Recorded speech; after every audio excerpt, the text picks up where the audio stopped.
के प्रति भी दया की भावना, शांति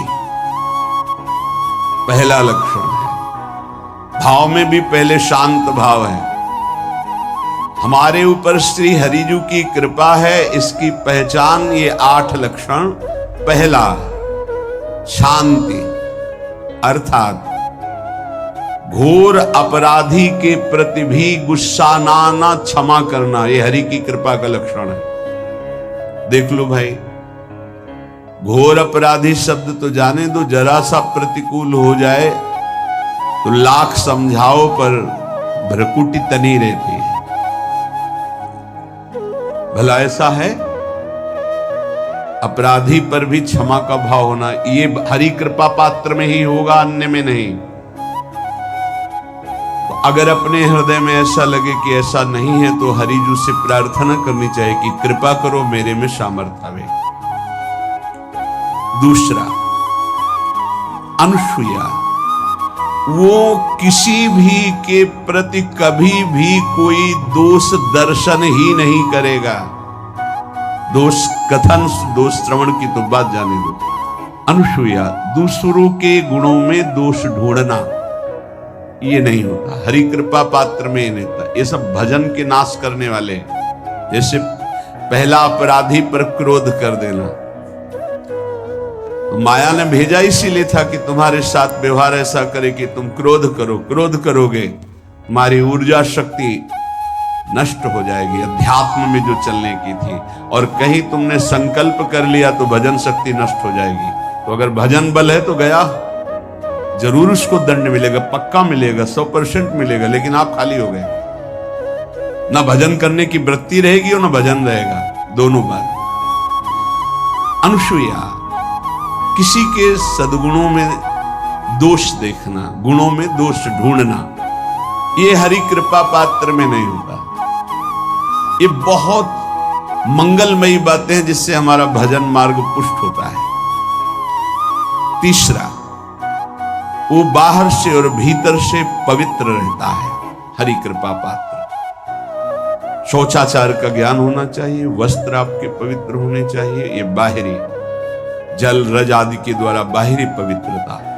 और निष्कपटता, निश्चलता, सत्य भाव, ये अंदर की पवित्रता है।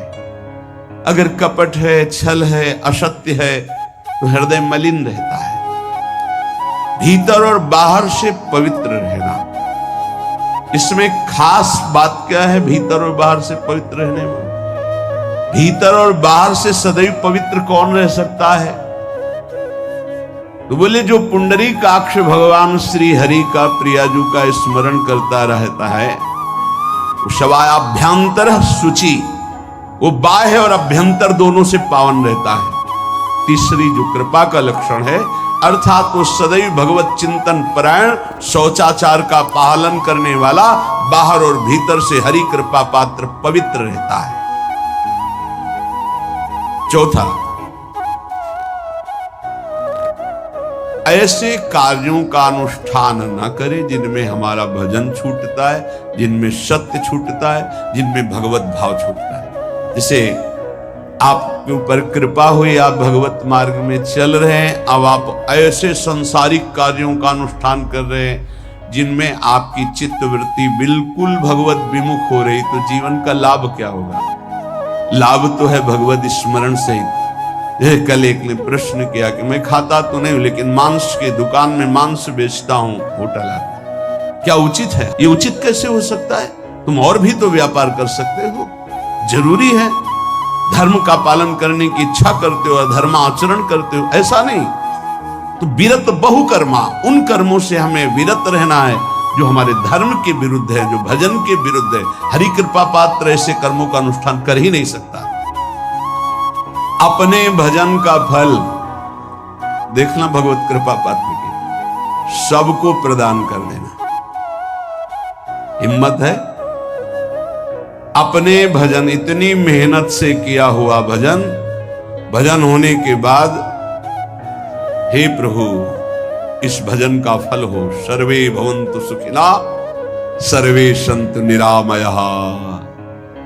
यहां तो कहते महाराज एक माला रोज आपके लिए करता हूं कि आपकी बीमारी ठीक रहे, तो शेष किसके लिए करते हो प्रभु? शेष है अगर इष्ट और गुरु के लिए तुम्हारा है कि एक माला करते तो फिर इतनी माला करते तो हमें क्या होगा? सब आपको दे देंगे तो हमें क्या होगा? तभी भजन का रहस्य ले जाना। छठवां, अपने भजन से अपने लिए कुछ भी ना चाहना और दूसरों की तो बात जाने दो, दूसरों से कुछ ना चाहना ये तो ठीक है, अपने भजन से अपने लिए कुछ ना चाहना है हिम्मत। देखो ये हरि कृपा पात्र में हिम्मत होती है। अपना भजन अपने प्रयोग में ना लाना, इसका भी आंतरिक रहस्य है। अपने प्रयोग में आप शरीर को लेकर के बोलेंगे, अगर स्वरूप को लेकर तो प्रयोग की कोई वहां जरूरत ही नहीं, स्वरूप पूर्ण काम है, वहां कोई अभाव नहीं। जब आप कोई भाव अपने लिए करेंगे तो देह भाव होगा, देह भाव से किसी विषय की मांग होगी। विषय पूर्ति भजन का फल नहीं होता, भजन का फल होता विषय निवृत्ति। बहुत जोर की बात है, कैसे समझ? अपने भजन का भी फल अपने लिए नहीं, दूसरों से कुछ चाह रखना तो बात ही जाने दो, भजन से भी कोई अन्य सुख की चाह नहीं हुई। क्या चाहिए? भजन ही बनता रहे, भजन का फल भजन बनता रहे, खूब निरंतर जप करते रहे। सातवां, किसी भी मान सम्मान कीर्ति पद प्रतिष्ठा के मिलने पर हृदय का असंतुष्ट हो जाना, यह हरि कृपा पात्र का लक्षण होता है। प्रणाम नमस्कार जय हो तो हृदय में असंतुष्ट हो जाना चाहिए। कोई किंचन मात्र अभिमान न उदय हो जाए। प्रभु बचाओ, ये माया की चकाचौंध से बचा लो नाथ। कौन सा अपराध बन गया कि आपकी जय की जगह यहां हमको ऐसा सुनना पड़े। मान प्रतिष्ठा कीर्ति जिसके लिए बड़े बड़े लालायित रहते, हरि कृपा पात्र को विष की तरह चुभती है। और आठवां,